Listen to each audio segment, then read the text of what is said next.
সে তোমার জাতের হতে পারে, অন্যায় অন্যায়, এর নাম ইসলাম। নামাজ বাপ পড়তে হবে। আমি আবার বলছি, হয়তো ভাববেন যে এতক্ষণ হজ করলাম, নামাজের কথা বললো না কেন? নামাজ পড়তে হবে আব্বা, জানেন না? জানেন না? কথা বলছে না তো, নামাজ পড়তে হবে, ওটা সবাই জানে। কিন্তু নামাজ পড়েছি কিন্তু গরিবের হক মেরে খেয়েছি।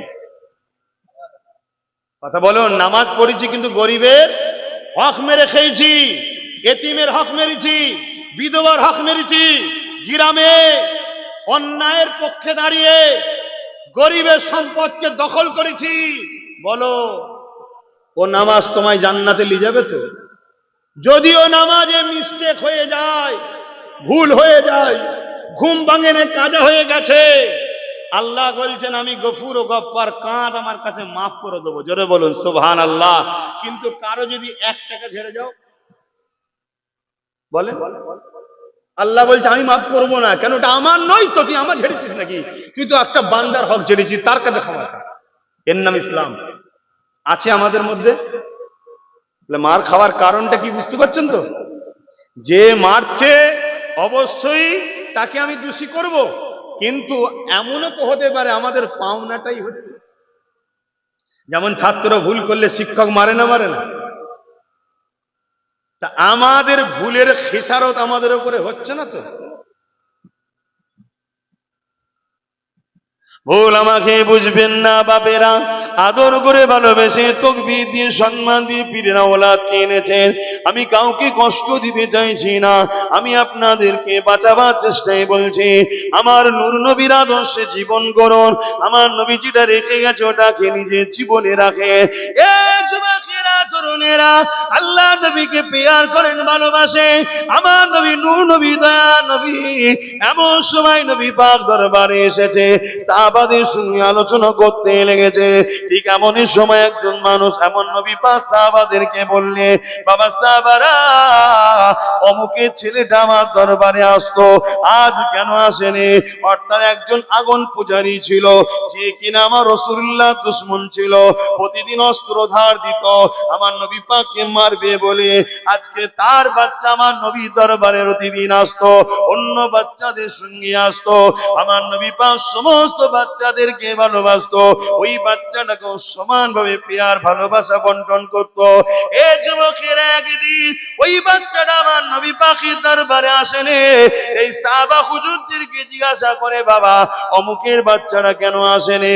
সাহাবা হুজুররা গোপনে খবর নিল, কেননা সে তার বাপ ছিল ইসলামের দুশমন। গোপনে খবর নিয়ে দেখলো সে বিমারে পড়ে রয়েছে, অসুস্থ রয়েছে, জ্বর হয়েছে, বুখার হয়েছে। আল্লাহ নবীকে যখন জানালে, নবী আমার জানার সাথে সাথে ওই বাড়ির দিকে রওনা দিতে লাগলো।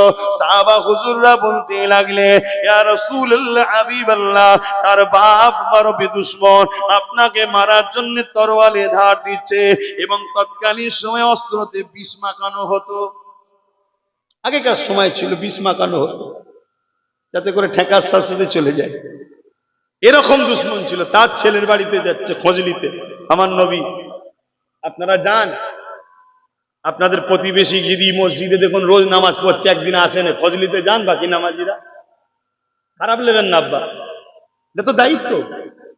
তবে তো মানববন্ধন হবে, এবং প্রতিবেশী হিসাবে অন্য ধর্মের মানুষ যদি থাকে, চলতে ফিরতে গেলে দেখা হয় না? হয় না? হাই হ্যালো, কেমন আছি না আছি রে, কথাবার্তা হয় না? হয় না? একদিন শুনলে অসুস্থ, দেখতে যাই, আমরা ভাবি ও তো অমুক ধর্মের, ও দেখে কি হবে না। মানুষ, তার ধর্ম তোমাকে মানতে বলছি না, তার ধর্ম মানতেও বলছি না, বিরোধী করতেও যেতে বলছি না, কিন্তু সে মানুষ তো, তোমার প্রতিবেশী তো। এটা আদর্শ ইসলামের। তরুণীরা, আজ দুনিয়া তো তোমাকে আমাকে দেখে ইসলামের বিবেচনা করতে লেগেছে। এটা দুনিয়ার মূর্খতার পরিচয় দুনিয়া দিতে লেগেছে। ইসলামকে বুঝতে গেলে দুটো জিনিস লাগবে, হাবিবুল্লাহ লাগবে, আর কালামুল্লাহ লাগবে। আল্লাহর কথা কোরআনকে দেখো আর হাবিবুল্লাহ আল্লাহর বন্ধু মোহাম্মদ রসুলকে দেখো। আমি চ্যালেঞ্জ দিচ্ছি, পৃথিবীর যারা কোরআনকে রিসার্চ করেছে আর যারা রসুল্লাহ জীবনী পড়েছে, তারা নবীর দিবানা না হয়ে থাকতে পারেনি আর পারবে না। এই তোমাদেরকে বলে দিয়ে যায়, আল্লাহ নবী যখন এই বাড়ির দিকে রওনা দিতে লাগলে, সাহাবা হুজুররা বলতে লাগলেন, ইয়া রাসূলুল্লাহ হাবিবাল্লাহ, তার আব্বা আপনার বড় দুশমন, তাই স্মরণ করিয়ে দিতে চায়।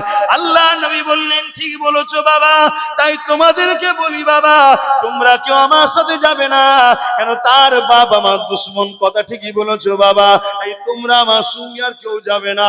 ওজন দুশমনের ঘরে গেলে তো সৈন্য সামান তুললি যাওয়া ভালো। কোন জায়গা একটু ক্রিটিক্যাল হলে সেখানে যদি একটু পুলিশ বন্ধুরা আসে, ভালো না খারাপ? কেন ঝগড়া হলে ওনারা ট্যাকেল করবে, ঠিক না? কিন্তু এখানে হুজুর কি বলছে?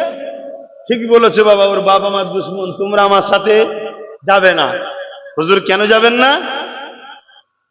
যখন তার বাপ বেরোবে, বেরিয়ে দেখবে হুজুরের সাথে 7-8 জন, ওর বাপ কি ভাববে? ভাই আমার মাফ করতে রে, ভাববে না? এই যে ভয় খাবে, কষ্ট হবে, আল্লাহ নবী বলছে ওটাও যেন ওর বাপ না পায়। জোরে বলুন সুবহানাল্লাহ।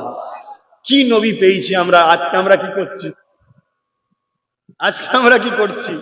হ্যাঁ, রাত্রিরে যদি আমাদের ঘরে কোনো অমুসলিম ভাই দেখে আর আমরা 2-4 জন থাকি, তার তো উচিত সে আমাদের কাছে এসে বলবে, ভাই আমি একা হয়ে গেছি, যেতে পারছি না, একটু তোর গাড়ি করে নিয়ে চল, তবে জানবে তুমি ইসলামের উপরে ঠিক জায়গায় আছো।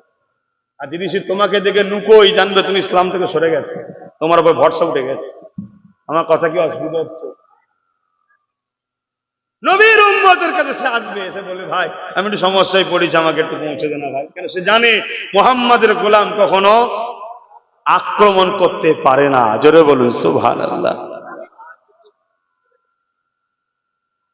সময়ও তো কম রে বাবা, আগে এসে কি করবে?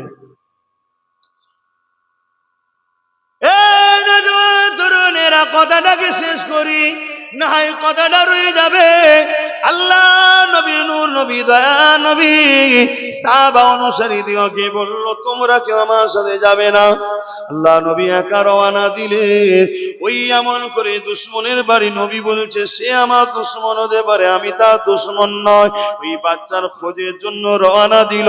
দিবার পরে তার বাড়ির সামনে গিয়ে ডাক দিল, কে আছো বাবা, আমি কি ভেতরে যেতে পারি?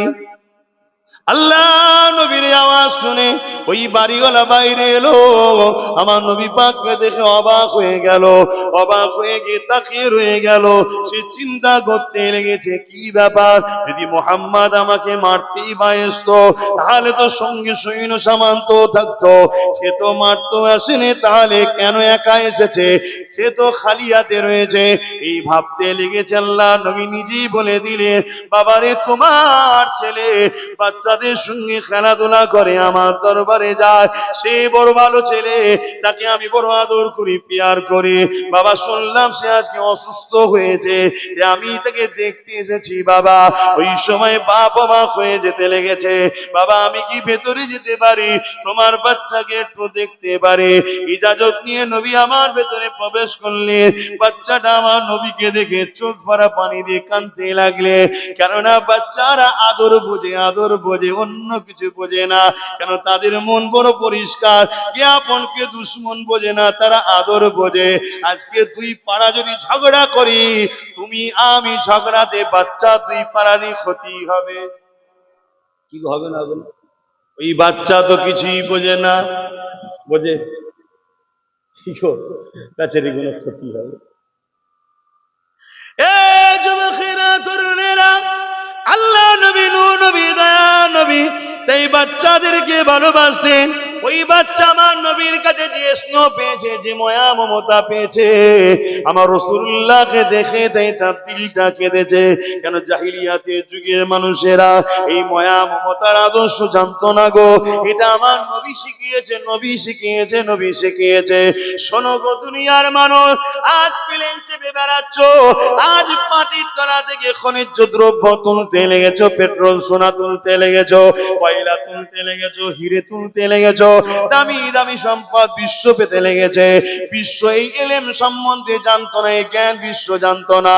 বিশ্বকে এই জ্ঞানের দরজা 1000 বছর আগে আমার নূর নবী খুলে দিয়েছে। এ যুবকেরা, আজ আমি মোটর গাড়ি চেপে এলাম, যেই গাড়িটার 1000 বছর আগে বিশ্ব জানতো না, আমার নূর নবী বলে দিয়ে গেছে, হাদিসে তার প্রমাণ রয়েছে। এমন একটা দিন আসবে আমার উম্মত মোটর গাড়ি বানাতে লাগবে।